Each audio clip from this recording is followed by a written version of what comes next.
আসসালামু আলাইকুম ভিউয়ার্স কিচেনে সবাইকে স্বাগতম। আজ আমি আপনাদের সাথে শেয়ার করব বরিশাল অঞ্চলের মানুষের ভীষণ পছন্দের একটি খাবার লেটকা খিচুড়ি কিংবা পাতলা খিচুড়ি, যে যেই নামে চিনেন সেই খিচুড়ির রেসিপি। আশা করছি রেসিপিটি আপনাদের ভালো লাগবে। ভালো লাগলে লাইক কমেন্ট শেয়ার করতে ভুলবেন না। খিচুড়ি রান্না করার জন্য 2 রকমের ডাল আর ভাতের চাল ভালোভাবে ধুয়ে পরিষ্কার করে বেশি পরিমাণে পানি দিয়ে সিদ্ধ করা বসিয়ে দিয়েছি। চাল ডাল ভালোভাবে সিদ্ধ হয়ে গেলে একটি ঘুটনি দিয়ে ভালোভাবে ঘুটে নিচ্ছি, কারণ চাল ডালগুলো ভেঙে দিতে হবে।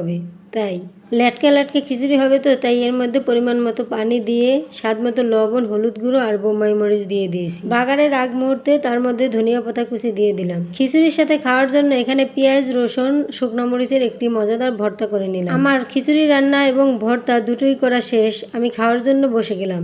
এখন এই লেটকা খিচুড়ি মজাদার ঝালঝাল ভর্তা দিয়ে খাবো। ঝালঝাল মরিচ ভর্তা দিয়ে পাতলা খিচুড়ি খেতে কিন্তু ভীষণ মজা। রেসিপিটি তোমাদের সাথে বলে এবং ভিডিও আকারে শেয়ার করলাম। ভিডিওটি ভালো লেগে থাকলে লাইক কমেন্ট শেয়ার করবা। আল্লাহ হাফেজ।